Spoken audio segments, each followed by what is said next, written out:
Hello students, आज के इस वीडियो में हम कक्षा 9 की क्षितिज पुस्तक के पाठ कबीर के क्वेश्चन आंसर डिस्कस करने वाले हैं। एग्जाम की दृष्टि से यह वीडियो बहुत ही इंपॉर्टेंट होने वाला है, तो शुरू करते हैं।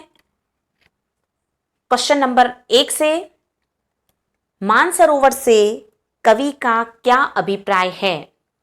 तो बेटा, साखियों में मानसरोवर के 2 अर्थ बताए गए थे, जिसमें एक अर्थ है पवित्र सरोवर या तालाब जिसमें हंस विचरण करते हैं, और इसका दूसरा अर्थ है पवित्र मन। तो यहां बेटा देखिए कि जो पवित्र मन है वो एक स्वच्छ विचारधारा का प्रतीक है, जिसमें हंस, जिसे जीवात्मा या प्रभु भक्ति में लीन होकर जो साधक होता है उसको कहा गया है, और वह साधक मुक्ति रूपी जो मोती हैं उसको चुग रहे हैं। इसका अर्थ क्या है कि आत्मा इस सांसारिक जो माया मोह है उसके चक्कर में न पड़कर ईश्वर के शरण में जाना चाहती है। तो यहां बेटा देखिए, मानसरोवर के दोनों अर्थ हो गए, जिसमें एक अर्थ उस पवित्र सरोवर के लिए कहा गया है, और दूसरा जो इसका मूल अर्थ इसमें छिपा है वो उस साधक के पवित्र मन को इंगित करता है। नेक्स्ट क्वेश्चन, कवि ने सच्चे प्रेमी की क्या कसौटी बताई है? एग्जाम की दृष्टि से बेटा ये क्वेश्चन बहुत इंपॉर्टेंट रहता है, कई बार परीक्षाओं में पूछा गया है। तो कवि के अनुसार सच्चा प्रेमी वही होता है जो ईश्वर को प्राप्त करने के लिए उसका सहयोगी बनता है।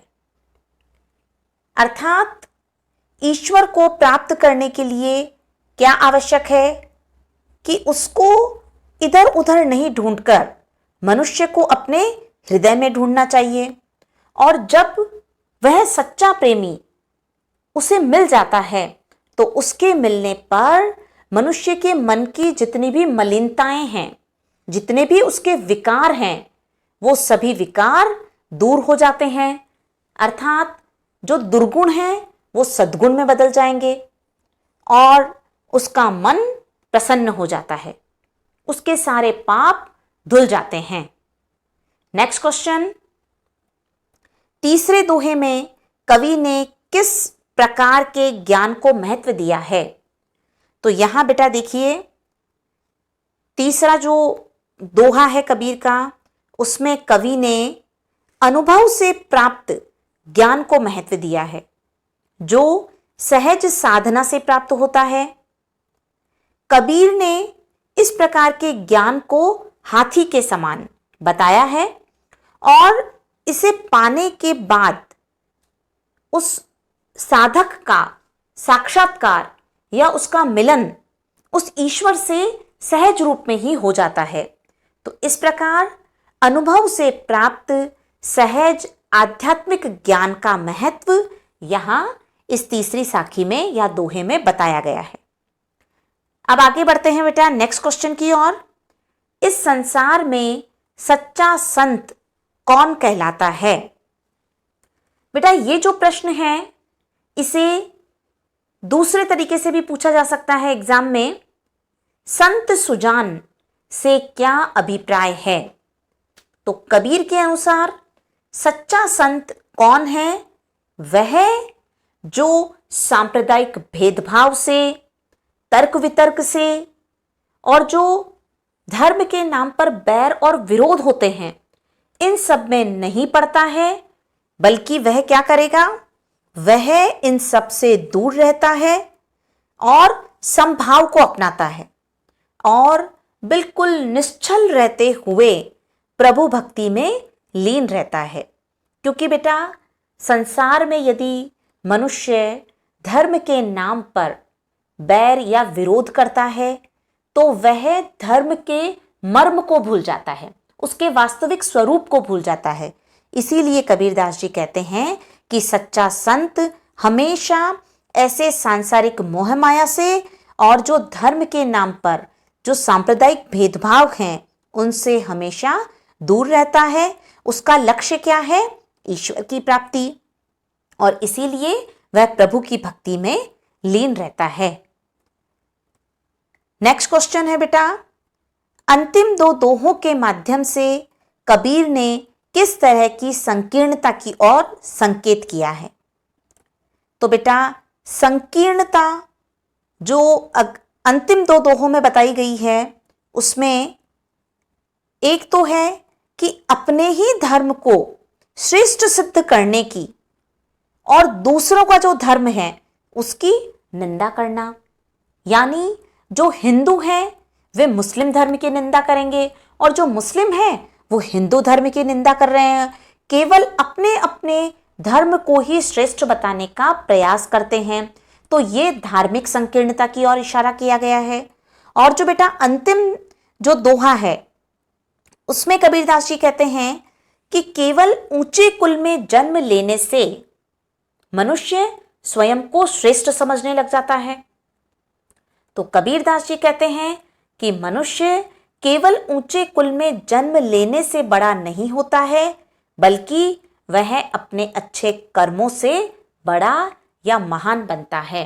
अर्थात मनुष्य के कुल का नहीं बल्कि महत्व किसका है? उसके अच्छे कर्मों का। अब बेटा नेक्स्ट क्वेश्चन, किसी भी व्यक्ति की पहचान उसके कुल से होती है या कर्मों से? तर्क सहित उत्तर दीजिए।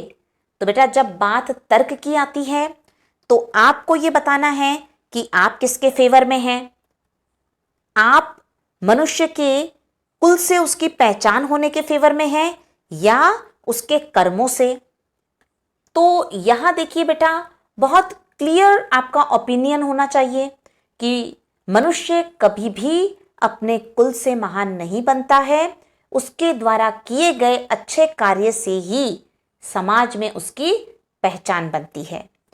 तो इसमें बेटा हम कुछ एग्जाम्पल से आप इसको एक्सप्लेन कर सकते हैं कि जैसे राम, कृष्ण, महावीर या बुद्ध जैसे जितने भी महापुरुष हुए हैं वे सब केवल अपने ऊंचे कुल में जन्म लेने के कारण महान नहीं बने, बल्कि वे महान बने अपने उच्च कर्मों से। यानी यदि हम आज इन धार्मिक गुरुओं का, महापुरुषों का हम सम्मान करते हैं, उनके दिए गए निर्देशों पर चलते हैं, तो इसका कारण उनका ऊंचा कुल नहीं है, बल्कि उन्होंने अपने समाज को जो अपनी सोच दी, जो उन्होंने अच्छे कार्य किए, हम उनका सम्मान करते हैं। और यहां हम बेटा देखिए जैसे कबीरदास जी को ही ले लें या सूरदास, तुलसीदास, ये जितने भी महान व्यक्तित्व हुए हैं ये सामान्य घरों में पैदा हुए, लेकिन संसार में इन्होंने जो अच्छे कार्य किए, जो सद्कार्य किए, इसके कारण वे प्रसिद्ध हुए। तो इस प्रकार हम कह सकते हैं कि व्यक्ति की पहचान उसके कर्मों से होती है, कुल से नहीं। क्योंकि यदि कुल के आधार पर हम कबीर, सूर या तुलसी को देखें या रैदास को देखें तो यहां ये फिर कभी भी उच्च वर्ग में नहीं आ सकते थे, क्योंकि इनका जन्म निम्न वर्ग में हुआ। तो इस प्रकार व्यक्ति की पहचान उसके अच्छे कर्मों से है, उसके किसी उच्च कुल में जन्म लेने से नहीं होती है। अब देखिए बेटा नेक्स्ट जो क्वेश्चन है वो काव्य सौंदर्य से संबंधित है। इसमें यहां एक साखी दी गई है, हस्ती चढ़िए ज्ञान को सहज दुलीचा डारी, स्वान रूप संसार है भूखन दे जख मारी। इसमें देखिए बेटा पहले इसके भाव सौंदर्य को समझ लीजिए आप, क्योंकि भाव सौंदर्य के आधार पर ही हम इसके काव्य सौंदर्य को रेखांकित कर सकते हैं। बेटा यहां देखिए आप, जो भाव सौंदर्य क्या होगा कि यहां पर कवि ने ज्ञान के महत्व को बताया है और ज्ञान की प्राप्ति के लिए जो साधक होता है उसे बहुत दृढ़ होना चाहिए, उसे सहज साधना करनी चाहिए, क्योंकि ये जो संसार है उसे कबीरदास जी ने श्वान यानी कुत्ते के समान बताया है, क्योंकि वह क्या करता है, उस सच्चे साधक की आलोचना करता है। यानी कैसे, उसके पीछे भौंक भौंक कर उसे पीछे खींचने का प्रयास करता है, लेकिन सच्चे साधक को उसे इग्नोर कर देना चाहिए, यानी उसकी कही गई बातों पर ध्यान नहीं देना चाहिए। अब यहां बेटा देखिए काव्य सौंदर्य क्या होगा कि इसमें भक्ति रस की प्रधानता है और दोहा छंद शैली का प्रयोग किया गया है। भाषा कबीरदास जी की कौन सी है बेटा, सदुक्कड़ी भाषा। इसे हम पंचमेल खिचड़ी भी कहते हैं, क्योंकि इनकी भाषा में अनेक भाषाओं का हमें संपर्क मिलता है, या कह सकते हैं उनकी एक तरीके से मिलावट है अनेक भाषाओं की। अब इसके साथ साथ देखिए बेटा, यहां पर हस्ती, स्वान ऐसे तत्सम शब्दों का प्रयोग है, और स्वान रूप संसार है, यहां पर रूपक अलंकार का प्रयोग देखने को मिलता है। साथ साथ देखिए बेटा, इसमें जख मारी मुहावरे का भी प्रयोग है। तो ये जो प्रश्न है बेटा, इसमें काव्य सौंदर्य से संबंधित आप इन मुख्य चीजों का समावेश कर सकते हैं। बेटा संपूर्ण जो साखियां और शब्द है, इसके भावार्थ से संबंधित एक वीडियो पहले ही अपलोड किया जा चुका है। आप वहां पर इन साखियों और शब्द के एक्सप्लेनेशन को देख सकते हैं। अब देखिए बेटा, नेक्स्ट क्वेश्चन पर हम आगे बढ़ रहे हैं। मनुष्य ईश्वर को कहां कहां ढूंढता फिरता है। ये बेटा देखिए शब्द से संबंधित प्रश्न है। तो मनुष्य ईश्वर को मंदिर, मस्जिद, देवालय, काबा और कैलाश। काबा जो है बेटा, वो मुस्लिमों का पवित्र तीर्थ स्थान है, और काशी, कैलाश ये हिंदुओं के पवित्र स्थान हैं। तो जाति विशेष के आधार पर व्यक्ति अलग अलग क्षेत्रों की तीर्थ यात्राएं करता है और वहां ईश्वर को ढूंढने का प्रयास करता है। इसी के साथ साथ योग, वैराग्य, यज्ञ में जो पूजा, हवन, अन्य जो कर्म कांड हैं, वहां पर भी ईश्वर को ढूंढने का प्रयास करता है। इस प्रकार से बेटा जो विभिन्न धार्मिक क्रियाकलाप हैं, इन सब में एक मनुष्य ईश्वर को ढूंढने का प्रयास करता है। अलग अलग जाति और धर्म का व्यक्ति अलग अलग प्रकार की साधना पद्धतियों को अपनाता है और उसमें ईश्वर को खोजता है। अब देखिए बेटा नेक्स्ट क्वेश्चन, बहुत इंपॉर्टेंट क्वेश्चन है। कबीर ने ईश्वर प्राप्ति के लिए किन प्रचलित विश्वासों का खंडन किया है। प्रचलित यानी जो पुराने समय से चले आ रहे हैं, ऐसे कौन कौन से ऐसे धार्मिक विश्वास हैं जिनका कबीरदास जी खंडन करते हैं या विरोध करते हैं। तो इसमें कौन कौन से हैं देखिए बेटा, कि जैसे जो व्यक्ति मंदिर, मस्जिद में जाकर पूजा अर्चना करता है, वहां पर हम क्या करते हैं, जाकर साधना करना, मंदिर में जाकर घंटा बजाना, प्रसाद आदि चढ़ाना, ये सब जो धार्मिक क्रियाकलाप होते हैं। और वैसे ही जो मुस्लिम हैं उनके लिए नमाज पढ़ना। तो ये जो सारे प्रचलित धार्मिक विश्वास हैं, व्यक्ति सोचता है कि हम ऐसे क्रियाकलाप करेंगे और हमें ईश्वर की प्राप्ति हो जाएगी। तो कबीरदास जी इनका खंडन करते हैं। ये जो प्रचलित विश्वास हैं कौन कौन से, मंदिर मस्जिद में जाकर पूजा अर्चना करना, या नमाज पढ़ना, या योग, वैराग्य, ऐसी जो क्रियाएं हैं। इसके साथ साथ पवित्र तीर्थ स्थानों की यात्राएं करना, और जो आडंबर युक्त भक्ति है जिसमें यज्ञ, हवन, अन्य जो भी कर्म कांड हैं वो शामिल हैं। इस प्रकार की भक्ति से ईश्वर की प्राप्ति करने की जो प्रचलित मान्यताएं हैं, कबीरदास जी उनका विरोध करते हैं। अब देखिए बेटा नेक्स्ट क्वेश्चन, कबीर ने ईश्वर को सब श्वासों की श्वास में क्यों कहा है?